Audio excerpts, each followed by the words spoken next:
ലോക്സഭാ തിരഞ്ഞെടുപ്പ് തോൽവിയുടെ പശ്ചാത്തലത്തിൽ തിരുത്തലുകൾ വാക്കിലും പ്രവൃത്തിയിലും ജനങ്ങൾക്ക് ബോധ്യമാകുന്ന തരത്തിൽ വേണമെന്ന് CPM പോളിറ്റ് ബ്യൂറോ അംഗം MA ബേബി ആഞ്ഞടിക്കുന്നു.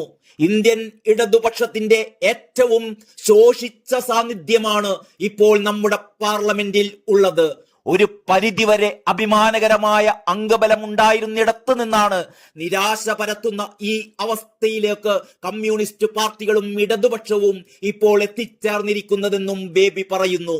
പച്ചക്കുതിര മാസികയിൽ എഴുതിയ ലേഖനത്തിലാണ് ബേബിയുടെ ഈ തുറന്നു പറച്ചിലുകൾ.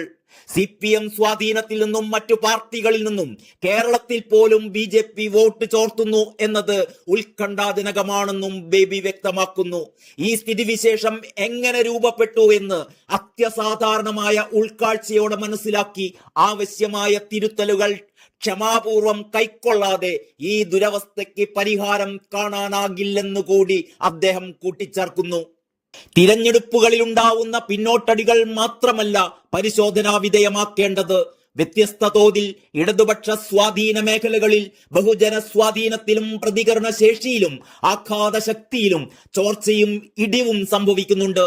ഇതിൽ രാഷ്ട്രീയ ഘടകങ്ങളും സംഘടനാപരമായ കാരണങ്ങളും ഭരണവുമായി ബന്ധപ്പെട്ട പ്രശ്നങ്ങളും ബഹുജനങ്ങളുമായി ഇടപെടുമ്പോൾ സംഭവിക്കുന്ന വാക്കും പ്രവൃത്തിയും ജീവിത ശൈലിയുമായി ബന്ധപ്പെട്ട പ്രശ്നങ്ങളും ഉണ്ടാവാമെന്നുകൂടി MA ബേബി ചൂണ്ടിക്കാണിക്കുകയാണ്. ഇതെല്ലാം ലക്ഷ്യമിടുന്നത് പിണറായി വിജയന്റെ നേർക്ക് തന്നെയാണ് എന്നുള്ളത് സുവ്യക്തം. ഇവയൊക്കെ CPMന്റെ സമ്മേളന രേഖകളിലും സംഘടനാ പ്ലീനങ്ങളുടെ റിപ്പോർട്ടുകളിലും ചർച്ച ചെയ്ത് തീരുമാനിച്ചിട്ടുള്ള തെറ്റുതിരുത്തലുമായി ബന്ധപ്പെട്ട നടപടിക്രമങ്ങളുടെ ഭാഗമാണെന്ന് ബേബി ചൂണ്ടിക്കാട്ടുന്നു. അവ പ്രാവർത്തികമാക്കുന്നതിലും തിരുത്തലുകൾ വരുത്തുന്നതിലും ഒട്ടേറെ മുന്നോട്ട് പോകുവാൻ സാധിച്ചിട്ടുണ്ടെങ്കിലും ഇനിയും കാര്യമായ തിരുത്തലുകൾ വരുത്തേണ്ട തലങ്ങൾ ബാക്കി കിടക്കുന്നു.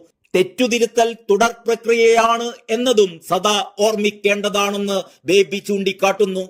ജനങ്ങൾക്ക് ബോധ്യമാകും വിധം സത്യസന്ധവും നിർഭയവും ഉള്ളു തുറന്നതുമായ സ്വയം വിമർശനത്തിലൂടെ മാത്രമേ വാക്കിലും പ്രവൃത്തിയിലും അനുഭവവേദ്യമാവുന്ന തിരുത്തലുകളിലൂടെ മാത്രമേ ഇടതുപക്ഷത്തിന് നഷ്ടപ്പെട്ട ബഹുജന സ്വാധീനം വീണ്ടെടുക്കാനാവൂ.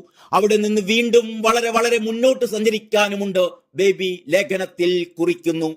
ഈ ചുമതലകൾ നിർവഹിക്കുമ്പോൾ ഇടതുപക്ഷത്തിനും അതിന്റെ നേതൃത്വത്തിനുമെതിരെ ബോധപൂർവം അപവാദ പ്രചരണങ്ങൾ നടത്തുവാൻ വലതുപക്ഷ ശക്തികളും നിക്ഷിപ്ത താല്പര്യങ്ങളും സ്വാഭാവികമായും ശ്രമിക്കും. ഇപ്പോൾ സംഭവിച്ച ഒരു പരിധിവരെ അനർഹമായ തിരിച്ചടികളിൽ ഇത്തരം മര്യാദാരഹിതമായ അപവാദ പ്രചരണങ്ങളും വലിയ പങ്കുവഹിച്ചിട്ടുണ്ട്.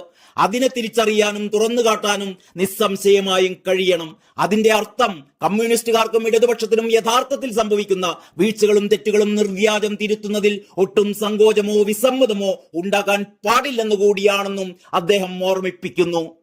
ഉൾപാർട്ടി ചർച്ചകളിലൂടെ പോരായ്മകൾ തിരിച്ചറിഞ്ഞ് തിരുത്തുവാനുള്ള കർത്തവ്യങ്ങളിൽ നിന്ന് കമ്മ്യൂണിസ്റ്റുകാർക്കും ഇടതുപക്ഷത്തിനും ഒരിക്കലും ഒഴിഞ്ഞു മാറാനാവില്ല. അങ്ങനെ ഒഴിഞ്ഞു മാറിയാൽ അത് അത്യന്തം വിനാശകരമാകും. അപവാദ പ്രചരണങ്ങളെ അവഗണിക്കാതെ മറുപടി പറയുകയും തുറന്നു കാട്ടുകയും വേണം. മാത്രമല്ല, ഇടതുപക്ഷം യഥാർത്ഥത്തിൽ തിരിച്ചറിഞ്ഞ് തിരുത്തേണ്ട ദൗർബല്യങ്ങളും തെറ്റുകളും സൂക്ഷ്മമായി കണ്ടെത്തി തിരുത്തിയില്ലെങ്കിൽ ആഹ്ലാദിക്കുക പ്രതിലോമ ശക്തികളും അവരുടെ കൂട്ടാളികളായ ഒരു വിഭാഗം അധമ മാധ്യമങ്ങളുമായിരിക്കും. എല്ലാ വിഭാഗം ജനങ്ങളുമായും കൂടുതൽ ദൃഢമായ ബന്ധങ്ങൾ സ്ഥാപിക്കാനും നിലനിർത്താനും ശ്രദ്ധിക്കേണ്ടതുണ്ട്. ജനങ്ങളിൽ നിന്ന് പഠിച്ച് ജനങ്ങളെ പഠിപ്പിക്കുക എന്ന സമീപനം അനുഭവവേദ്യമാക്കിയാലേ ഇന്നത്തെ അവസ്ഥ തിരുത്താനാവുകയുള്ളൂ. ജനങ്ങളോട് സംസാരിക്കുന്നത് പോലെ പ്രധാനമാണ് അവർക്ക് പറയാനുള്ളത് കൂടി ക്ഷമാപൂർവം കേൾക്കണമെന്ന കാര്യവും ബേബി ഓർമ്മിപ്പിക്കുന്നു.